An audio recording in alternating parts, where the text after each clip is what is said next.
Good morning. Quick update.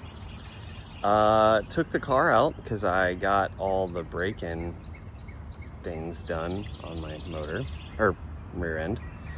Now I'm stuck on the side of the road. Well, not really stuck. Got a new belt because I broke mine. I also didn't realize I'd broken it because I was driving in a straight line and not paying attention to my power steering not working and the car getting hot and all the things. So we got like up around 250. So I don't know. We might be cooked, chat. So gonna get the new belt on and try and limp it home, but yeah, not good. I'll check that. Okay, quick update. Found this guy.